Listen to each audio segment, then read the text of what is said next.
Hey guys, today we're going to be jumping into another installation of my top 10 units list for Dragon Ball Legends. Now this is going to be the June 2023 edition. However, we potentially might get another list later this month when we get part 2 of Anniversary. We'll see. We'll see what kind of changes happen in the meta, but this is a June 2023 edition, but this might be part 1 of 2. So in a few weeks, we'll see. But yeah, just keep in mind that's when this video is releasing. So if you guys are watching this in the future, just remember that. And so, as always, I'm going to discuss 3 points before we jump in. Number 1, all characters on the list are considered at 14 stars, best teams, best equips, max title boost. I guess I should probably throw in max arts boost in there. I guess, actually, I probably shouldn't because it's not possible to do that right now, huh? So I guess I should preface this at this point now. All characters are considered at 14 stars, best teams, best equips, max title boosts, but without max arts boosts, because it's just, again, it's not really possible to have that done for every character right now. So that's number 1. Number 2, again, this is a top 10 character ranking in the current meta environment. A character being ranked 5th doesn't necessarily mean they're just straight up always going to be better than character ranked 6, etc. And then number 3, I actually want to discuss a little bit more in depth this time. This list consists of rankings that are entirely of my own opinion, which has been formed from my personal experience playing the game. So obviously I play the game in the Japanese queue. And I think with this anniversary release, at least the first week and a half or so of this anniversary being out, I have had a much different experience with the new characters than what I've been hearing and seeing a lot of people experiencing with them in like the North American queue, for example. So just keep in mind that my opinions are going to be based off of the Japanese queue because that's what I'm experiencing right now, right? I don't know how the North American queue is. I haven't experienced it because I live in Japan, right?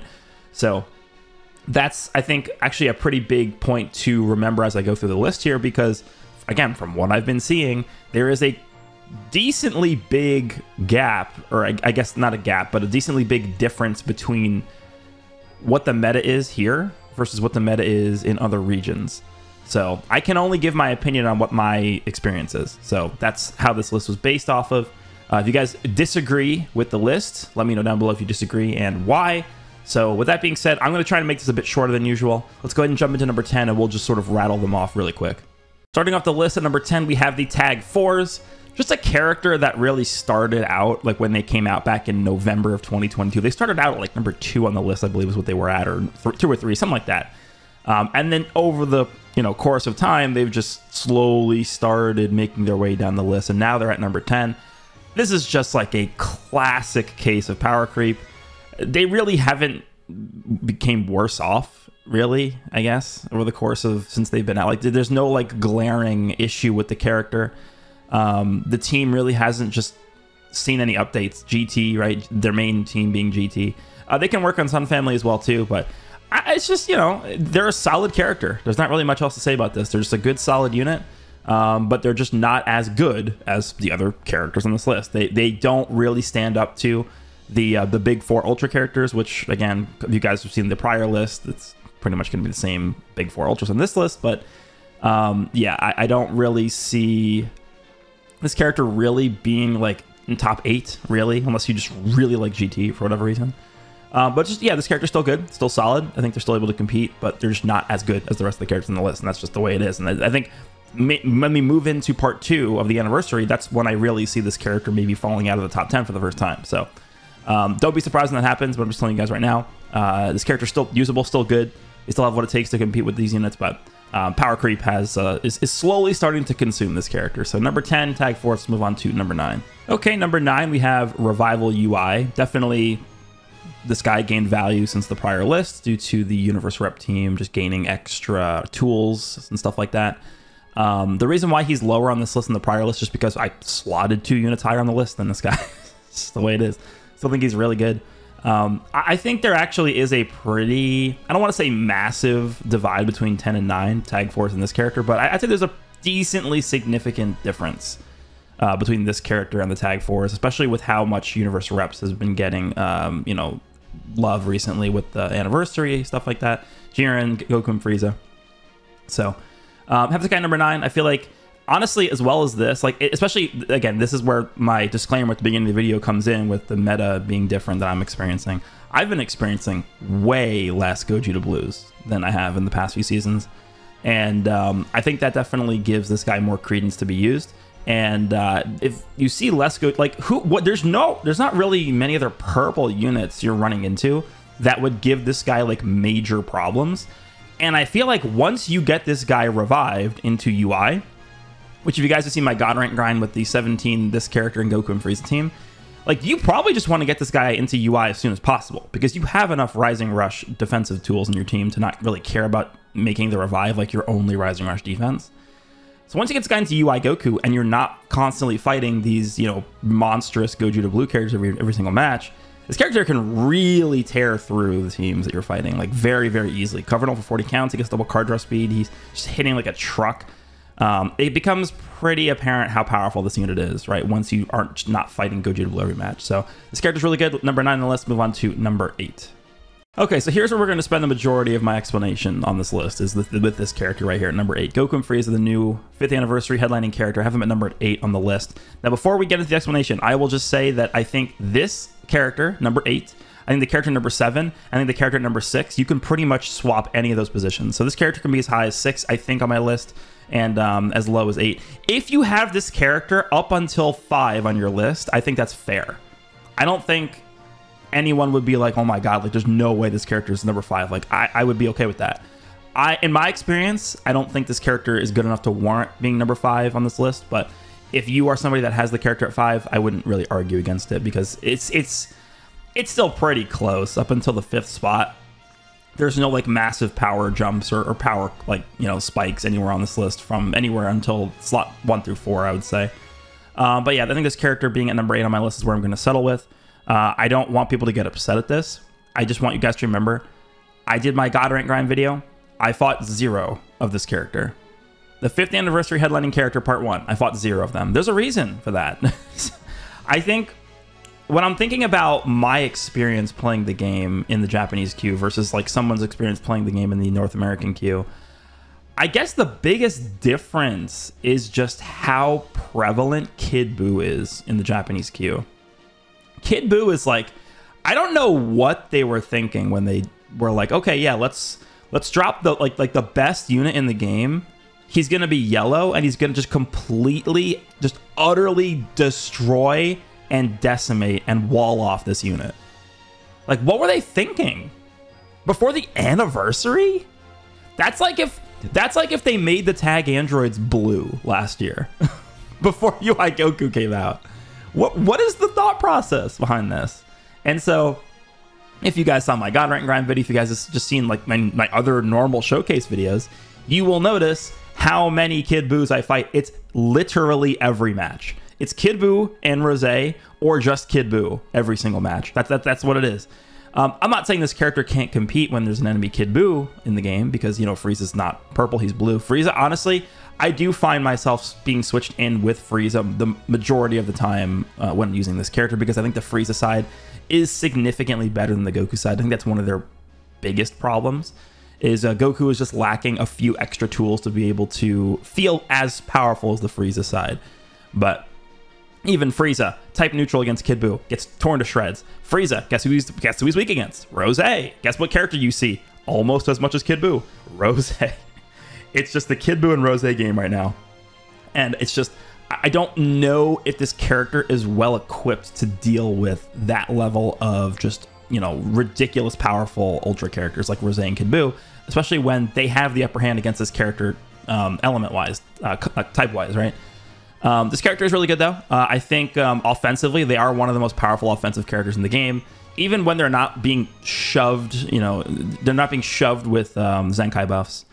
I will say, I have two really, really positive things to talk about with this character. The first one's going to be, I think their accessibility is A1. What I mean by accessibility is their tags, the amount of teams that you can use them on.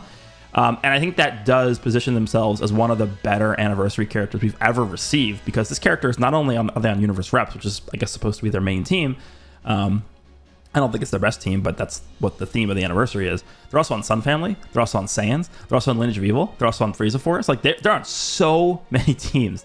And for a lot of these newer players or returning players who are seeking a character that is a good base to build a team around, this is a really, really good character to start with, because you have so many options. Like, you pull this character, let's just say you end up pulling, I don't know, as much as I hate the character, Red LF Cooler. Okay, from there you have a good base for a Lineage of Evil team. Let's say you pull, I don't know, you pulled Ultra Hit on his banner. I would recommend not summoning for Ultra Hit, but let's just say you did it anyway. You have a really good base for a Universe Reps team, Ultra Hit in this character. So there's a lot of paths you can go down with this unit, and I think that is a very, very big advantage that this character has. I don't know how much that factors into my placing on the list, but design-wise, I think that that's a good spot for this character. And then the second thing is, because of their double typing, right? This is the first character we've ever seen that actually has two distinct typings. Typically with tag characters, they're one typing, and then when they tag into the other character, they become the reverse of that typing. So for example, the tag 4s start as a green character, right? The Goku side is green. And then when you tag into Vegeta, they become reverse green. This character should changes their typing. So Goku starts out as purple, and then when he tags into Frieza, Frieza becomes a blue character. So this character actually has two different typings, purple and blue. And that opens them up to a lot of Zenkai buffs. It's actually that in combination with their tags, right? So you have two colors across two different... you have two elements, two typings across like 5 to 6 different tags. So basically, every single tag this character has, they have access to characters that are Zenkai buffing purple or blue of that tag. So that is one of their biggest advantages as well, is they have access to like 10 Zenkai buffs or something. They have like 10 to 12 Zenkai buffs they could choose from. So that is a big advantage for this character.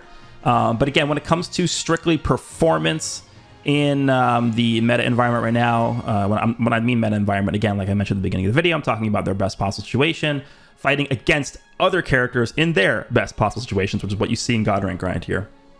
14-star Kid Boos, 14-star Rosés, etc. I don't know if they're really in that like super juiced up ultra territory. I would probably say they are not. And I think most of those issues stem from Goku. I think Goku is lacking in a lot of areas that Frieza isn't necessarily lacking in. The biggest problem I have with Goku is his green card is really bad. I don't know, do I want to call it really bad, or do I feel like, do I want to call it, it doesn't have enough? It should have at least had Cover Null on it, right? Because there's a lot of instances where I'm green carding with Goku, and then like I can't do anything because the enemy obviously knows I'm going to chain a card. He just switches to a cover change character. Like, it's just, whenever you have these characters that have those melee based green cards, I feel like 90% of the time they're just not good enough. Because when you compare a lot of these melee based green cards to stop time green cards or AoE green cards or any of those other types of green cards, long range priority gaining green cards, like they're not doing enough to warrant actually using the green card. Like we saw this issue with the Yellow Super Saiyan 4 Goku. They gave the Zenkai Yellow Super Saiyan 4 Goku, they gave him a buff on his Zenkai, obviously for using that green card. He gets Vanish back when you hit the green card. I would argue it's still not good enough.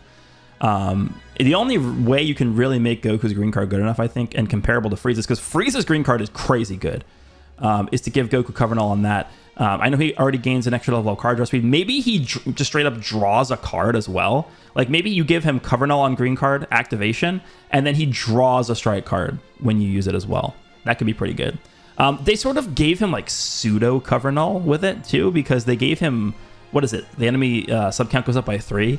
So you can technically chain together like 1 or 2 cards after using that green card. But he needed more. He definitely needed more on that. And then I think the biggest problem with this character just across everything, even the Frieza side suffers from this as well, is just their defensive utility is not nearly good enough.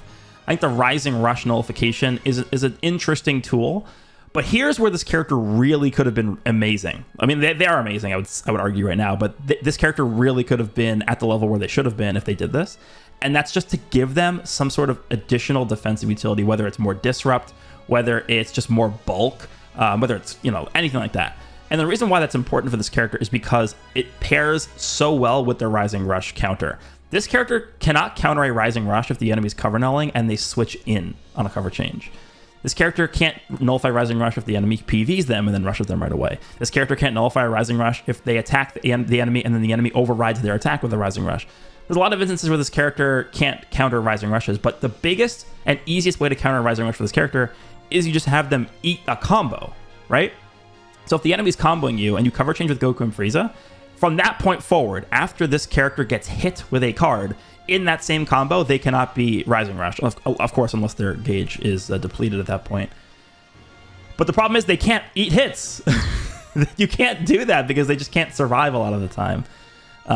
They don't have the worst defense ever. I'm not calling them just a complete glass cannon character, but again, when you compare this character to like Ultra Rose, Ultra Kid Buu, even Ultra Hit or Ultra Gogeta Blue, who has the defensive unique gauge, like this character is not eating damage. This character is not surviving combos as well as those other units are, and that in turn I think makes their Rising Rush nullification, which is supposed to be their greatest asset, it makes it a little bit underwhelming as opposed to I think how they envisioned it working out.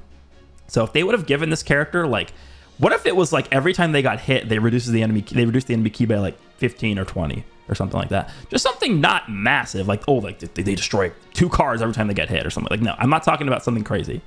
All they needed was maybe like 10% more damage cut on cover change or on entry or whatever, and then maybe some kind of disrupt. I know they already have disrupt when an ally is defeated. I think it's what they destroy cards and lock the main ability for a few counts, but they need that all the time. They do. They really just, they need that. And then I think at that point, it pairs up so well. This character would defensively would pair up so well with their Rising Rush disruption ability that it would make this unit a lot better.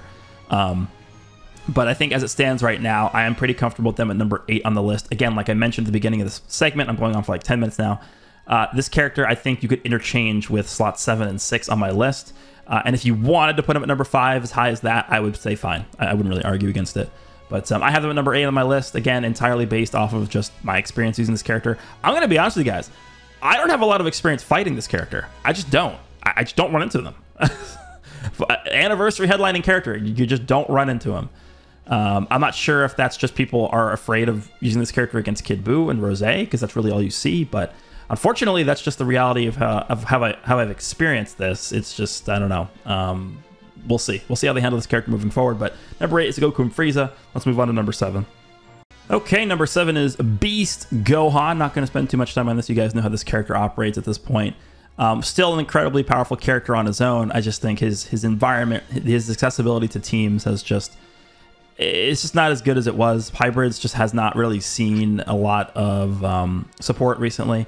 Movies, I think with Gogeta Blue and this character being the 2 big pillars of the movies team, just the Kid Buu and Rose being in every single match really doesn't help the movie agenda right now. I probably would say that I am anticipating Orange Piccolo for part 2 of the anniversary. Obviously with Orange Piccolo being from the same movie as Gohan, from Superhero, and him being on the movies team with him, I would assume that there's going to be some tie-in with this character when Orange Piccolo comes out. This Gohan probably will return on that banner as well, so they're probably going to try and make this character work well with Orange Piccolo if he actually is the part 2 unit. So we could definitely see a massive resurgence of this character once that happens, but as it stands right now, I'm pretty comfortable with him at number 7 on my list. Again, you could swap him between 6 and 8. I think there's a pretty close gap between those spots in the list here. I think...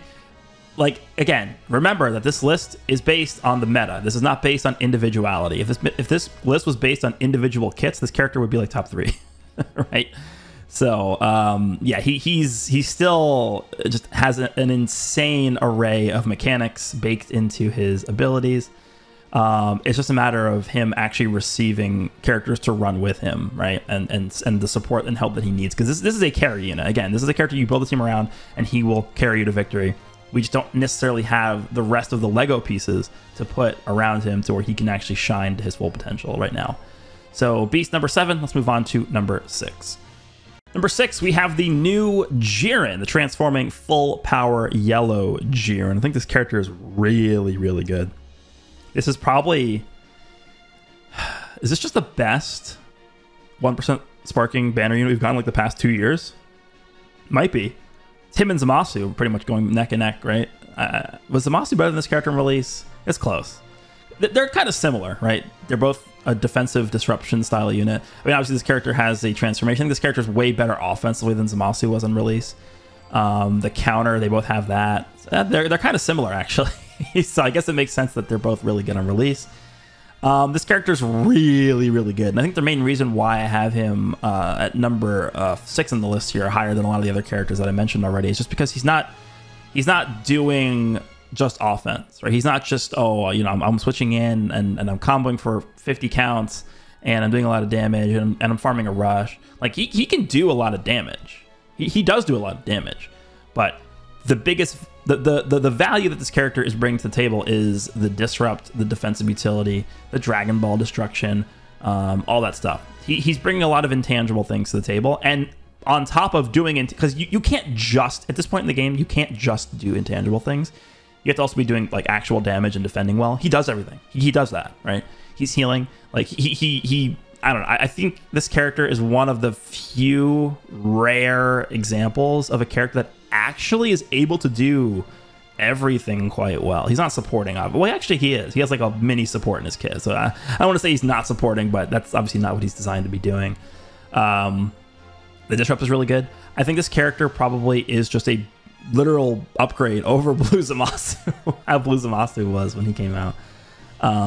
This is okay, so I'm gonna make a statement here that actually really greatly affected my placement of this character.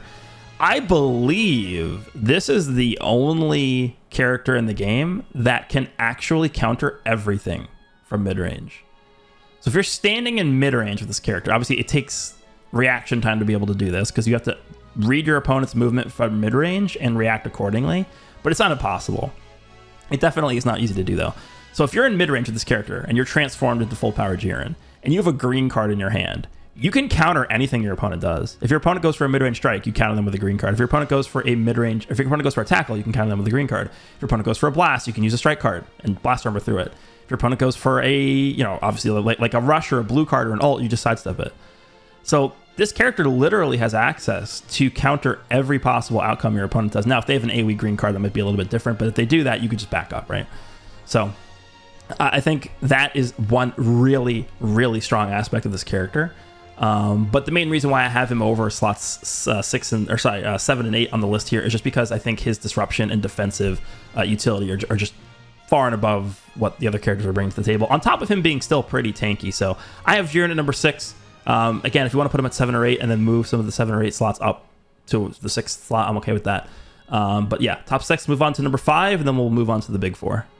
Okay, number 5, we have LF Android 17. Over the course of the past week or so since the anniversary starts, week and a half, I think it's pretty apparent how valuable this unit has become, and honestly just has been since release. I literally think I've used this character in every single video, if not almost every single video. He's just too good not to use. Like, even with how many Rosés are running around, I don't really have a problem just throwing this guy on any team. Like, you just throw him on leader of any team. Boom. It's just the versatility this guy brings to the table with the support, with the healing, with the debuffing on the opponent when they use blue or ultimates, double vanish gauge, stalling, the cover nullification on main ability, the long combos. Like, it just keeps going on and on. Support, like, he's just too good. And I think, again, looking back at his release, they did a really good job of building the Universe Rep new tag off of this character. And I don't really have anything else to say here. I just think he's a really, really well-designed unit, potentially number 1 ever designed character in the game. Just best designed character of all time in this game, potentially. And I definitely expect this character to age really well. This character has been so useful and so valuable that I actually have been considering giving him full arts boost. I actually have yet to use any arts boost material on any character because I really want to see how part 2 and part 3 of the anniversary play out. But I just feel like it's not like you're not going to have a better unit to invest your arts boost material in than this character. The amount of value this character has and will continue to have for a long time, I think, is just too high to ignore.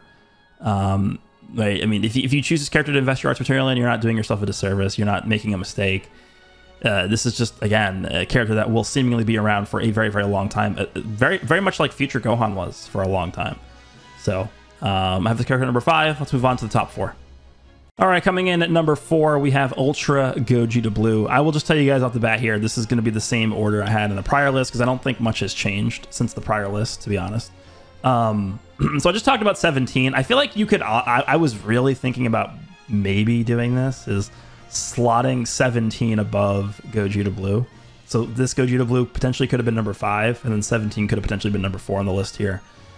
I think Gogeta Blue is just still too individually good to do that. His gauge is still really powerful. Obviously, he still does a lot of damage. His green card, vanish restoration, type neutrality, double card draw speed is like just, I don't know. Everything he's doing is just still really, really good.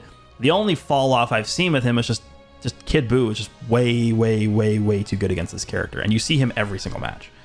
So again, I'm not saying this character has fallen off, but I'm just saying in the current meta environment with how many Kid Buus exist, it's very tough to find this character dominating as he used to.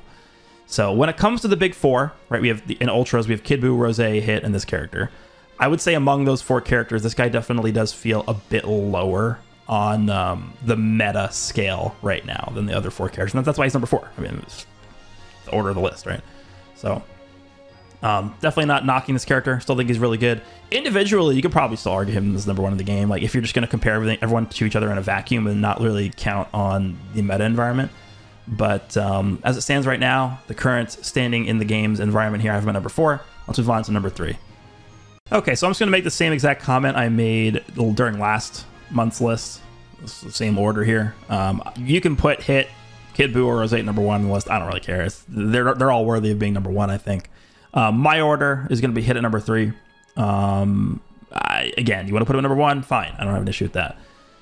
Hit has definitely gained a lot of value since the anniversary has started. Honestly, I guess yeah, it has been since the anniversary because we have the Goku and Frieza and the Jiren and the Universe Rep support has come out. And then again, Kid Buu is just, if you're in the Japanese queue and you don't fight Kid Buu 2 times in a row, you should go buy a lottery ticket because that's how uncommon it is. But yeah, I think the reason why I have Hit at number 3 and not number 2 or 1 is just when you compare him to Rose and Kid Buu. I think Rose and Kid Buu are just, they're just more degenerate units. Like they require essentially 0 thought whatsoever. You just press the rectangles that appear on the bottom of your screen and that's the game. Whereas with Hit, it takes at least a little bit of effort, a little bit of thought to actually pilot this unit correctly.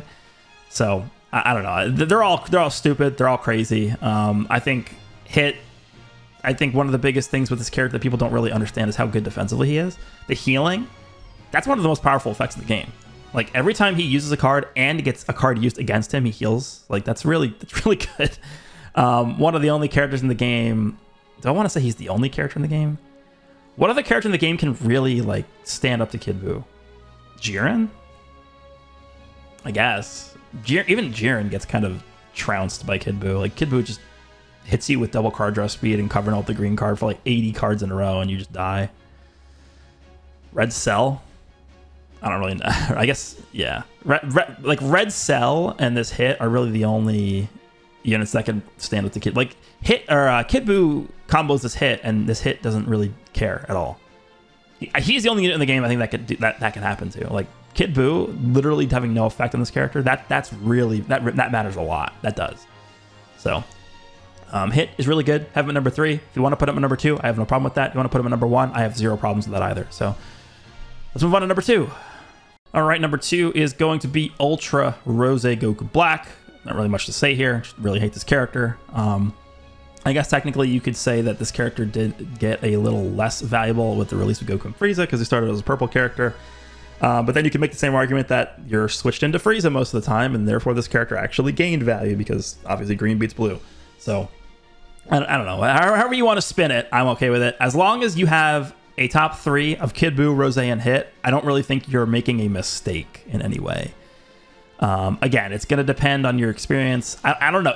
You guys can let me know down below. In the North American queue, or just whatever region you play the game in, is Gogeta Blue like still really, really prevalent? Because I run into him every now and then, but it's not every match like it used to be. I'd say I run into a Gogeta Blue every 4 or 5 matches now. Kid Buu is like every match, without a doubt. This Rose is like every 2 matches you run into him, probably.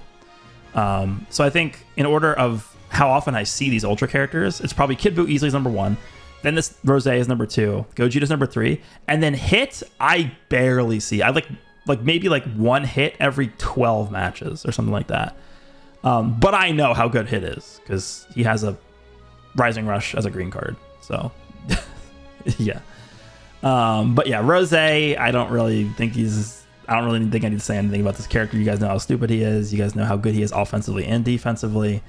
Requires no brain functionality whatsoever to pilot this character. You could put you could have like an AI take control of your phone, and they could like pilot this character with knowing nothing about the game. They could just tell the AI, tap the phone randomly on the bottom of the screen, and this character could win matches still. Like, tap random areas at the bottom of the screen every like 2 seconds, and this character could probably win a match like that. So yeah, number 2 is Rose. Let's move on to number 1. Okay, number 1 is going to be Ultra Kid Buu.